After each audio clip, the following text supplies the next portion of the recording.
ఈరోజు మనం హన్నా గురించి తెలుసుకుందాం. ఒక ఊరిలో ఎల్కానా అని అతను ఉండేవాడు. అతనికి 2 భార్యలు ఉండేవారు. వీరిలో ఒక దాని పేరు హన్నా, రెండో దాని పేరు పెనిన్నా. పెనిన్నాకు పిల్లలుంటారు, కానీ హన్నాకు పిల్లలు ఉండరు. ఎల్కానా షిలోహునందున్న సైన్యములకు అధిపతియగు యెహోవాకు మొక్కుకొనుటకు బలి అర్పించడానికి ప్రతి సంవత్సరము తనున్న పట్టణమును విడిచి అక్కడికి వెళ్తాడు. ఆ కాలమున ఏలియా యొక్క 2 కుమారులు హొఫ్ని, ఫినెహసులు యెహోవాకు యాజకులుగా ఉండేవారు. ఎల్కానా బలి అర్పణ చేసినప్పుడు తన భార్యకు పెనిన్నాకు దాని కుమారులు కుమార్తెలకు ఒక వంతు ఇచ్చేవాడు. హన్నా తనకు చాలా ఇష్టము, అందువలన హన్నాకు 2 వంతులు ఇచ్చేవాడు. యెహోవా హన్నాకు సంతానం ఇవ్వలేదు. తనకి పిల్లలు లేకపోవడం వల్ల పెనిన్నా హన్నాను చాలా బాధ పెడుతూ ఉండేది. హన్నాకు ఎప్పుడు కోపం తెప్పిస్తూనే ఉండేది.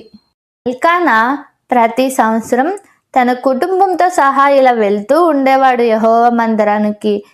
పెనిన్నా హన్నాను బాధ పెడుతూ కోపం పుట్టిస్తూ ఉండేది. హన్నా ఏడుస్తూ భోజనము చేయకుండా ఉండేది.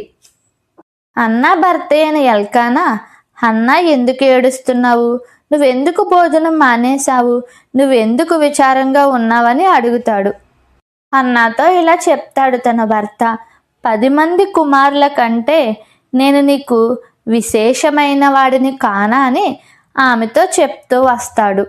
వారు షిలోహులో అన్నపానములు పుచ్చుకున్న తరువాత హన్నా లేచి యాజకుడైన ఏలి మందిర స్తంభం దగ్గర నున్న ఆసనం మీద కూర్చొని ఉండగా చాలా ఏడుస్తూ వచ్చి యెహోవా సన్నిధిలో ప్రార్థన చేస్తూ ఉంటుంది.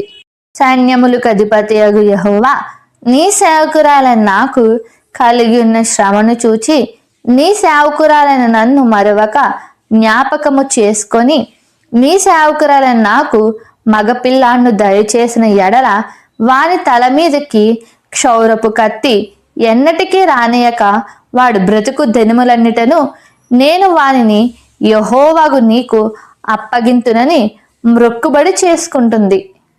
హన్నా యెహోవా సన్నిధిలో ప్రార్థన చేస్తూ ఉంటుంది. ఏలి ఆమె నోరుని కనిపెడుతూ ఉంటాడు. ఎందుకంటే హన్నా మనసులోనే ప్రార్థన చేసుకుంటూ ఉంటుంది. ఆమె పెదవులు మాత్రమే కదులుతాయి.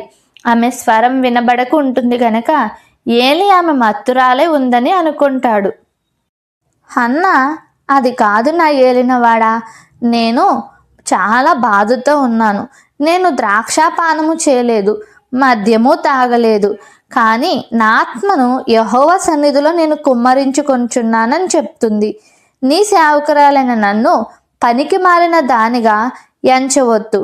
నేను చాలా కోపంగా ఉన్నాను, చాలా బాధపడుచు నేను దేవుడికి ఇలా చెప్పుకుంటున్నానని చెప్తుంది. అంతటా ఏలి ఇలా చెప్తాడు, నువ్వు క్షేమంగా వెళ్ళుము.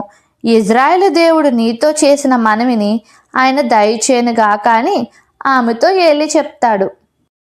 హన్నా ఏలీతో ఇలా చెప్తుంది, నీ సేవకురాలైన నేను నీ దృష్టికి కృప నొందుదునుగాక అని అంటుంది. తరువాత హన్నా తన దారిని వెళ్ళిపోయి భోజనం చేస్తూ ఉంటుంది. అప్పటి నుంచి ఏడవడం మానేస్తుంది. ఆమె దేవుడు చెప్పిన మాటను నమ్మింది.